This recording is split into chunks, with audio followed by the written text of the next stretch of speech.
మీరు bank account లో ₹1,00,000 పెట్టారు అనుకుందాం. ఒక బ్యాంక్ అకౌంట్ లో పెడితే ఇయర్ కి కేవలం 2.5% ఇంట్రెస్ట్ వస్తుంది. అదే ఇంకొక బ్యాంక్ లో పెడితే 5% వస్తుంది. అదే ఇంకొన్ని బ్యాంక్ లో 6% to 9% వరకు వస్తుంది.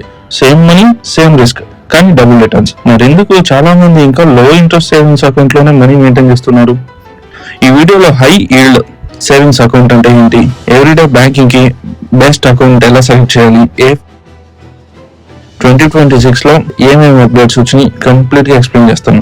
సేవింగ్స్ అకౌంట్ అంటే ఏంటి? సేవింగ్స్ అకౌంట్ అనేది మన emergency money, monthly expenses, salary, UPI payments, ATM withdrawals కోసం యూజ్ చేసే అకౌంట్. ఇది ఇన్వెస్ట్మెంట్ కాదు. మెయిన్ పర్పస్ వచ్చేసి మనీ సేఫ్ గా ఉంచుదాం, ఎనీ టైం విత్డ్రా చేసుకుందాం, ఇంట్రెస్ట్ ఎర్న్ చేద్దాం, డైలీ బ్యాంకింగ్ కి యూజ్ చేద్దాం, అంతే. దీనివల్ల హై ఈల్డ్ సేవింగ్స్ అకౌంట్ అంటే ఏంటి? సింపుల్ గా చెప్పాలంటే నార్మల్ సేవింగ్స్ అకౌంట్ కన్నా ఎక్కువ ఇంట్రెస్ట్ ఇచ్చే account high yield savings account అంటారు. ఇండియాలో majority traditional banks 2.5 to 3% range of interest ఇస్తున్నాయి. కానీ కొన్ని ప్రైవేట్ బ్యాంక్స్ మాత్రం అండ్ స్మాల్ ఫైనాన్స్ బ్యాంక్స్ ఉంటాయి, దాంట్లో మాత్రం 5% to 6.5% వరకు ఇంట్రెస్ట్ ఆఫర్ చేస్తున్నాయి. ఎగ్జాంపుల్, మీ అకౌంట్ లో 5 lakhs ఉంటే 2.5 ఇంట్రెస్ట్ వర్సెస్ 5% ఇంట్రెస్ట్ మధ్య డిఫరెన్స్ థౌజండ్స్ ఆఫ్ రూపీస్ అవ్వచ్చు.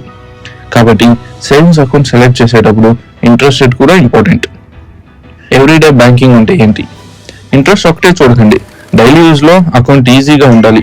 మనం డైలీ యూజ్ చేసే services like UPI, IMPS, NEFT, RTGS, debit card, ATM withdrawals, mobile banking, net banking, QR payments, auto bill payments, salary credit, online shopping, ఇవన్నీ smooth గా work అవ్వాలి. Account select చేసుకునేటప్పుడు కొన్ని points గమనించాలి. Interest rate ఎక్కువ ఉంటే better, కానీ కొన్ని కండిషన్లు ఉంటాయి, అది మనం చూసుకోవాలి. కొన్ని బ్యాంక్స్ స్పెసిఫిక్ బ్యాలెన్స్ మెయింటైన్ చేస్తే మాత్రమే హై ఇంట్రెస్ట్ ఇస్తాయి. Second, minimum balance, average monthly balance maintain చేయాలా, జీరో బ్యాలెన్స్ అకౌంటా, పెనాల్టీ ఉంటుందా, ఏది కంపల్సరీ చెక్ చేయండి. యూపీఐ ఎక్స్పీరియన్స్, యూపీఐ ఫాస్ట్ గా వర్క్ చేస్తుందా, డైలీ లిమిట్ ఎంత, సర్వర్ ఇష్యూ ఎక్కువగా ఉంటాయా, ఇవి practical points. ATM charges, free ATM withdrawals అని, తర్వాత ఛార్జ్ ఎంత, అదర్ బ్యాంక్ ఏటీఎం యూజ్ చేస్తే ఛార్జెస్ ఏమైనా ఉంటాయా, ఇంత చూసుకోవాలి. మొబైల్ బ్యాంకింగ్ యాప్ ఉంటే లైఫ్ ఈజీగా ఉంటుంది. దాని ఫీచర్స్ చాలా చెక్ చేసుకోవాలి. అందులో చాలా ఫీచర్స్ ఉంటాయి. బ్యాలెన్స్ చెక్ చేసుకోవచ్చు, FD, card block, cheque book, statements, investments, loan, UPI, everything మొబైల్లోనే మేనేజ్ చేయొచ్చు. కస్టమర్ సపోర్ట్, ప్రాబ్లం వచ్చినప్పుడు ఇమీడియట్ గా రెస్పాన్స్ ఉండాలి. 24/7 సపోర్ట్ ఉంటే ఇంకా better. Hidden charges, SMS charges, debit card annual fee, non maintenance penalty, cheque charges, alert services, hidden fee check చేయండి. Part 5, high interest అంటే సేఫా?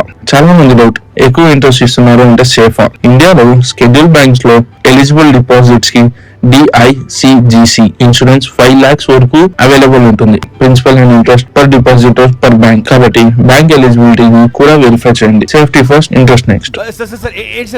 Safety first, interest next. Part 6, high yield savings versus fixed deposits. Emergency money ఉంటే savings account, money 1 to 5 years touch చేయకపోతే fixed deposit, long term wealth create చేయాలి అని ఉంటే mutual funds. కాబట్టి అన్ని money savings account లోనే పెట్టడం కరెక్ట్ కాదు. Part 7, who should use high yield savings? ఈ అకౌంట్స్ ఎవరికి బెస్ట్? నార్మల్ అయితే స్టూడెంట్స్ కి, వర్కింగ్ ప్రొఫెషనల్స్ కి, business owners, freelancers, emergency fund maintain చేసే వాళ్ళకి, మంత్లీ సాలరీ అకౌంట్ సెపరేట్ గా మెయింటైన్ చేసే వాళ్ళకి.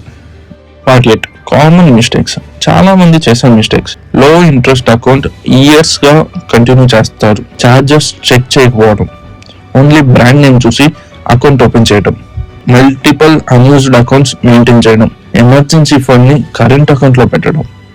సో ఫ్రెండ్స్, సేవింగ్స్ అకౌంట్ అనేది చిన్న డిసిషన్ అనిపించవచ్చు, కానీ కరెక్ట్ అకౌంట్ చూస్ చేస్తే every year extra interest earn చేస్తారు. డైలీ బ్యాంకింగ్ కూడా ఈజీ అవుతుంది. అకౌంట్ సెలెక్ట్ చేసేటప్పుడు interest, charges, UPI, mobile app, security, customer support, minimum balance, hidden fees, ఇవన్నీ కంపేర్ చేసి డిసిషన్ తీసుకోండి.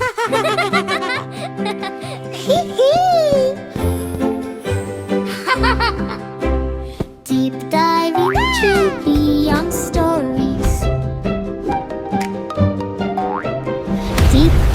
into beyond stories.